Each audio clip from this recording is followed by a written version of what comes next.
My beautiful beings, if you like this, if you share it, do all the things to get the algorithm going, get the message out there, because these messages that are going to come through are going to be really important. I heard you guys yesterday, right? I heard you. Twin Flames, my partner, my sacred partner, is completely in psychosis and addiction. Addiction, relapse, addiction. I really want to talk about this, especially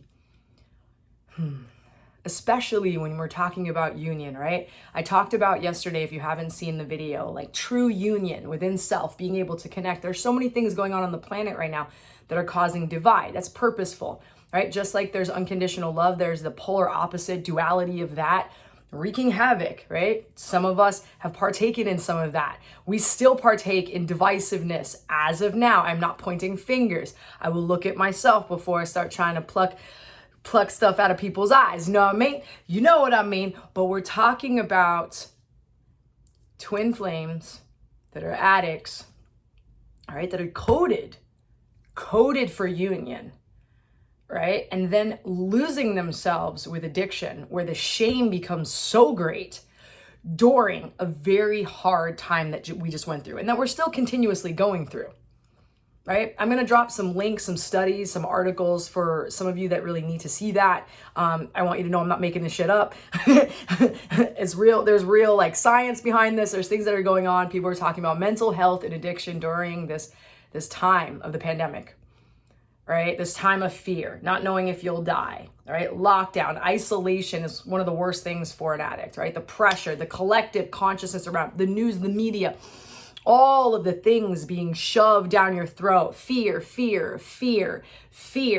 And I can tell you that as an addict, a recovered addict, because we do recover, right? Just like you get shot with a bullet, they take the bullet out, the wound heals. It doesn't make you bulletproof, but you did recover from that one shot. So I'm just saying that you can recover. But when the friggin' heat is on, and there's a lot of pressure, and there's loss, and there's gas prices going up, and there's inflation, and there's all these things, mental health, addiction, behaviors are going to be stirred up, right? And just some bit of information for you guys to know, they've studied that the virus actually, like COVID's actually, actually affects the brain. They've done studies where they can see that it's affecting the brain. And there's beautiful doctors out there that talk about addiction in the brain and how addicts aren't all the same, because each part of the brain has a different function. And if there's a lack of blood flow or oxygen, so I'm gonna give a shout out to Dr. Amen, I'll tag him in this and I'll put, some links for that. There's different parts of the brain where, for instance, COVID, they said, messes with the prefrontal cortex. Right? This is decision making. There are addicts out there that there's not a lot of blood flow that go to this front part of the brain. And maybe those addicts are making really quick decisions, not thinking it through. And you're like, why do they keep putting themselves on, put their hand into a fire? Why do they keep putting their hand? They're so quick to put their hand in a fire because this part of the brain is being affected. And you can just imagine, I'm not a doctor, but you could just imagine if they're saying that this is affecting that part of the brain, and that part of the brain's already affected. So just put two and two together. You can make your own conclusions. You can think about it. I'm just giving you as much information as Spirit wants to give. And basically, I'm giving you this information to have compassion. Right? Addiction is already just a beast. It is a beast. It is the beast that, now I'm going to use the word separation. It is a beast that separates you from yourself. It is a beast that separates you from God. It's a beast that separates you from other people. It's a beast that separates you from actually having a career. It's a beast that separates you from having social networks. It cuts you off. Complete separation. Now, I'm going to share a little story about something that became very obvious to me. Why would Nicole Peretti choose to come on this planet and go so deep into heroin addiction, crack cocaine addiction, alcohol addiction, friggin' love addiction, like all those things? Why would I go into full separation? Raise your hand if you know. I wish this was live, because I was getting information. I was wanting to know how the hell to get out of it. I was wanting to know, right? When we want union, true union, holy union with God, with your beloved, we want with union with others, union with self, what are we going to be met with? How many of you have a goal to do something in an area that you've once really struggled in? How many of you want to be really, really wealthy and abundant, yet you were poor? How many of you want to be totally in your body and sovereign and move and play and have physical or sex addiction or sex abuse? Sorry, abuse. We were talking about addiction. Abuse. Where it makes you cut off from your body.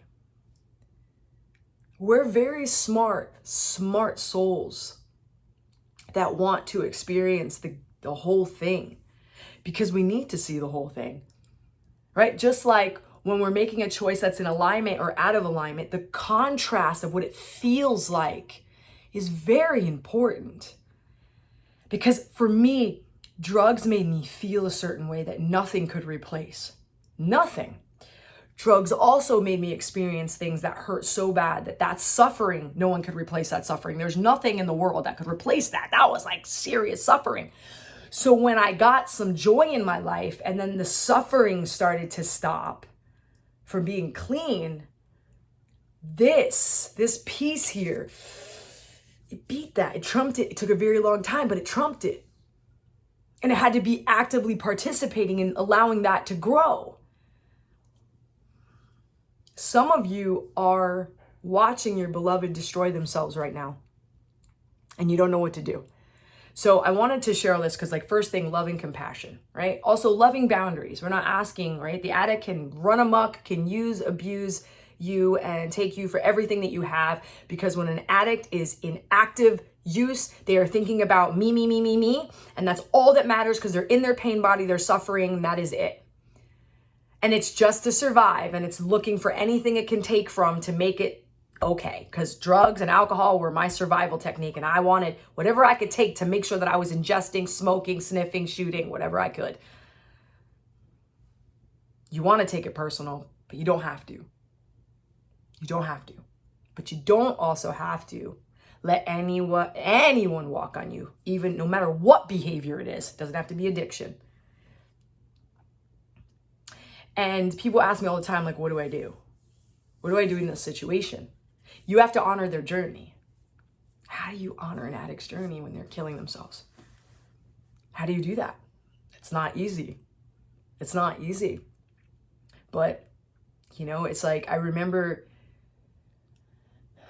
I gave Dove moments of I want to get help. I want to get help. If you're with someone that doesn't want any help at all and doesn't think they have a problem and they're destroying themselves, I'm sorry. I'm sorry. Because without them choosing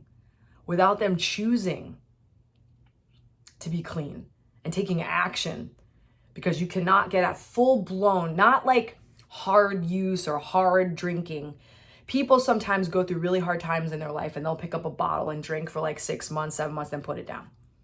People will pick up drugs. I've seen people pick up crack cocaine or coke and then put it down. That's not true an addict, where it's you step over a line. There is a line that some people step over where they don't come back from, and they have to be completely abstinent from all mind-altering substances, or they go back. That's why some people can safely do certain things and others cannot. And you might be watching this right now and going, damn, I can't safely use, but I'm still using. I love you. I love you. I've been there. So first off, you can't fix. Prayer is big. Prayer and love and loving them in their journey, right? And seeing them as human. It's kind of hard not to see the addict as a human because we start to see them as the addiction, the monster, the Dr. Jekyll and Mr. Hyde. We start seeing all we see is Mr. Hyde or Mrs. Hyde. That's all we see. We don't see anymore. And then I said in my last video in True Union, Twin Flame True Union, can you divide the behavior? Can you take away the behavior from the person and their values, right? That's important. And then prayer, really speaking into existence what you would like to see for them. And then there's a letting go of honoring their journey. Honoring, we just had Rise Up, and I shared the last day of Rise Up that, my wife, one day with her mother, they cried, they were sobbing, and they had to surrender me to that I might die. Man, my wife said, God, I let go of my wife. If she's going to leave this planet, I let go of her. I surrender her. Do you know how hard that was? Do you know how hard that was to hear?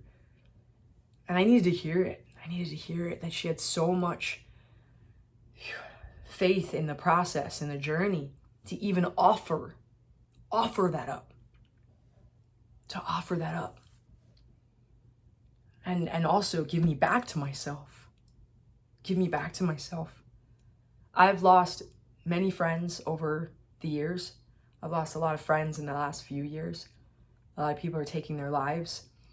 And I think that, you know, understanding that when things like this happen, you know, and there's war going, it's like there's things going on. There's all this information of like, what's the true information? People are confused. They feel nihilistic. They can't. And for the addict, it's so much pressure. It's so much pressure to be able to, first of all, it's work to stay clean, but to go through this piece. But here's the beautiful part. So I do want to say this for all y'all that are actually addicts, either in recovery or still using, that these are the times that if you could do it now, if you can do it when it's rough, when you could do it then, that stuff's gonna stick. That stuff's gonna stick because you proved to yourself you could do it. You proved to yourself that nothing can stop you. You proved to yourself that during a really hard time that you have it in you, right? These are those moments, right, where we hit the ground running. We're just like, yes, I trust, yes. And I want to share one more thing because I don't know if you guys know this, and then I'm gonna end it here. Dr. Jung, right? There's all kinds of information around this online. But the only way for an alcoholic back in the day, and I wish I had the year for you. I'll see if I can find it and put it in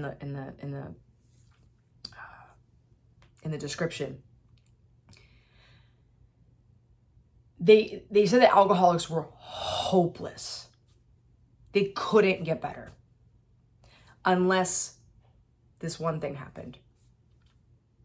They have a spiritual experience, a transformative experience, a spiritual experience, a higher power experience, a God experience.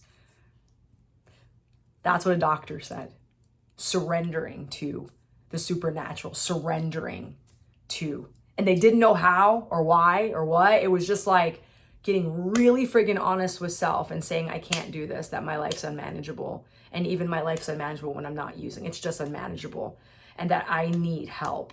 I need this kind of union help. And I say this for all of you that are wondering how to get clean, right? There's beautiful programs out there that teach this.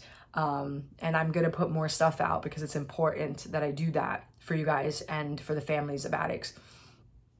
Just to understand, to have that understanding that you can't do it on your own.